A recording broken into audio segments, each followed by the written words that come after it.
Hello বন্ধুরা, কেমন আছেন সবাই? আশা করি অনেক ভালো আছেন। আর আজকের এই ভিডিওটা শুধুমাত্র আপনাদের জন্য, আর আপনারা এই ভিডিওটা লাস্ট অবধি দেখতে থাকুন।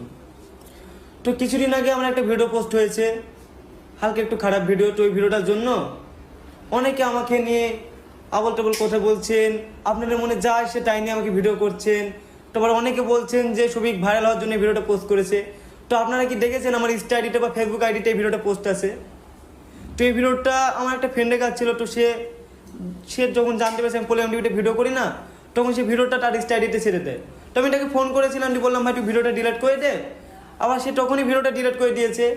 কিন্তু কিছু মানুষ ভিডিওটা স্ক্রিন রেকর্ড করে নিয়েছে। আপনারা অবশ্যই দেখবেন যে ভিডিওটা ভাইরাল হয়েছে সেটা স্ক্রিন রেকর্ড। তো ওটা নিয়ে আমি আর কিছু বলবো না। আর ওই ভিডিওটা পোস্ট হওয়ার কারণে আপনারা অনেকে আমাকে খারাপ বলছেন যে আমি অনেক খারাপ ছেলে, ভিডিওটা যেরকম দেখতাম সেরকম না, ছবি অনেক অনেক খারাপ ছেলে এরকম বলছেন, গালাগালি করছেন। তো তাদেরকে বলছি, আমি আজ 5 বছর ধরে ফানি ভিডিও করছি। আপনারা অনেকে আমার ভিডিও দেখে আনন্দ করেছেন, হেসেছেন, কিন্তু কেউ আপনারা একবার জানার চেষ্টা করেছেন যে আমি ভিডিওর বাইরে আনন্দে আছি বা ভালো আছি কিনা? কেউ জানার চেষ্টা করেননি। আর আজ যখনই আমরা একটা খারাপ ভিডিও পোস্ট করলো, তখনই আপনারা আমাকে নিয়ে